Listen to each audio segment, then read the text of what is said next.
As 2025 draws to a close, Canada stands at a crossroads, facing a defining choice that will impact its military, economy, and global standing for decades to come. The question at hand: how to replace its aging fleet of CF-18 Hornet fighter jets, which have served the nation for nearly 40 years, but are now struggling to keep up with modern threats and technological advances. The original plan to purchase American-made F-35s has become entangled in a web of political tension, trade disputes, and heated debates over national sovereignty.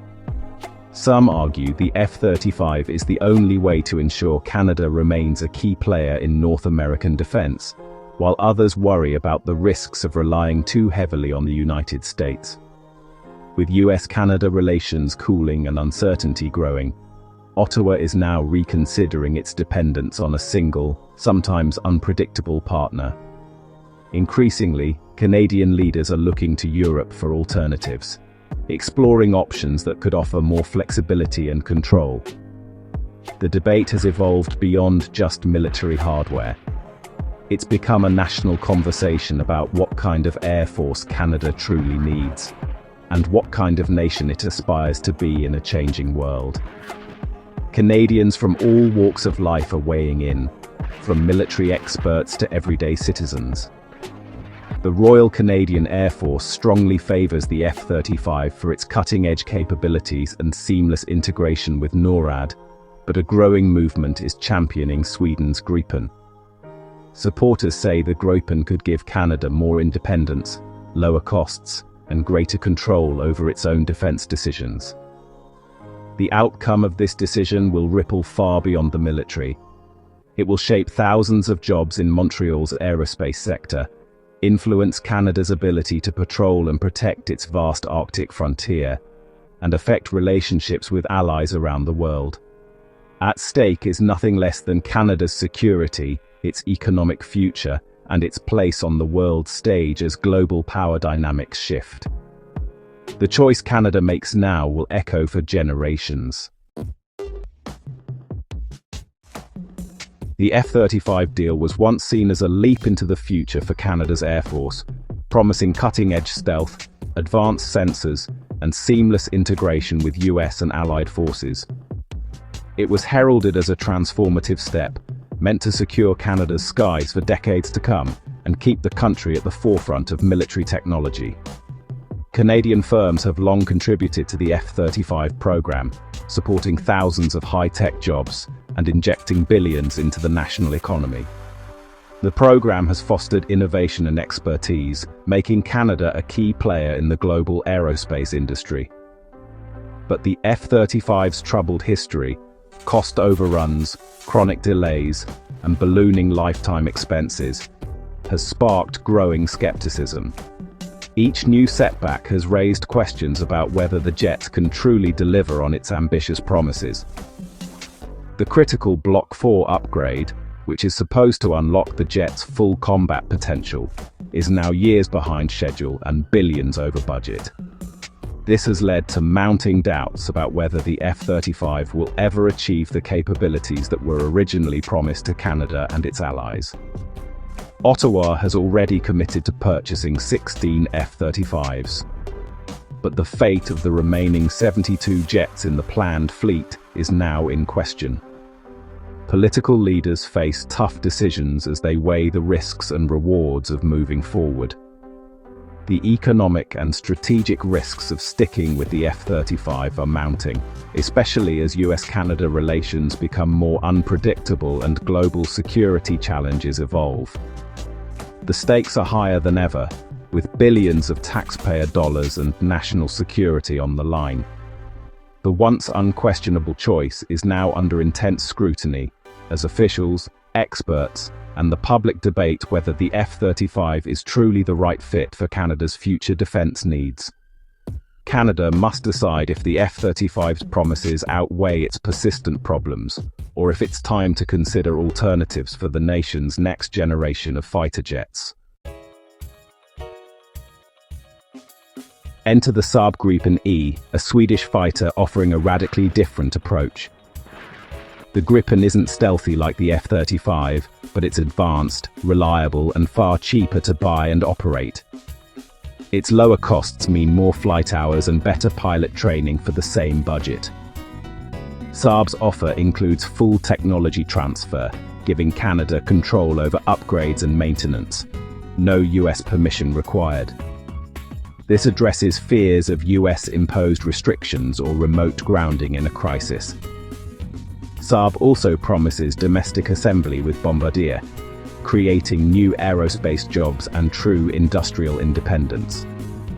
The Gripen has become a serious contender, offering Canada sovereignty and economic opportunity. The F-35 and Gripen represent two visions of air power. The F-35 is a stealthy, data-driven superjet, ideal for deep integration with US forces and high-intensity warfare. The Gripen is a pragmatic workhorse, built for harsh conditions and rapid turnaround, perfect for Canada's vast remote north. The F-35 locks Canada into a US-controlled ecosystem, while the Gripen offers autonomy and domestic control. With Sweden now in NATO, the Gripen is fully alliance-compatible, erasing old concerns. The real choice: deep US integration or sovereign flexibility. Each jet has strengths, but only one aligns with Canada's evolving priorities. The decision will define Canada's military posture for decades. In Washington, officials are watching Canada's fighter jet decision with intense interest, aware that the outcome will ripple far beyond North American borders. The US is quietly but firmly pressuring Canada to stick with the F-35, emphasizing the importance of unity among allies. For the United States, this is about more than just a lucrative sale. It's about preserving the F-35's global network, ensuring interoperability, and reinforcing alliance cohesion in an increasingly uncertain world. US officials warn that only the F-35 guarantees seamless NORAD integration, a critical component of continental defense and intelligence sharing. They hint that choosing the Swedish Gripen could introduce complications, potentially weakening the tight defense shield that protects both nations. Meanwhile, Canadian firms embedded in the F-35 supply chain face the threat of losing lucrative contracts and high-tech jobs if Ottawa pivots to a European supplier, raising concerns about the future of Canada's aerospace sector. The government must weigh the promise of new jobs and partnerships with Saab and Bombardier against the risk of undermining established US defense work and jeopardizing long-standing economic ties. The F-35 program is about strategic alignment, shared technology, and the future of North American security, not just hardware. A move to the Gripen would signal a bold shift toward Canadian independence in defense procurement, and a break from decades of US-led defense orthodoxy, potentially reshaping Canada's role on the world stage.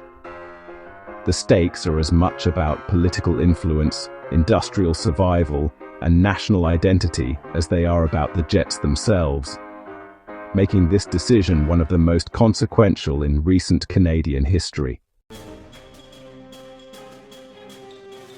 Canada's pivot to Europe is real. New defense deals and Bombardier's partnership with Saab make domestic Gripen assembly possible.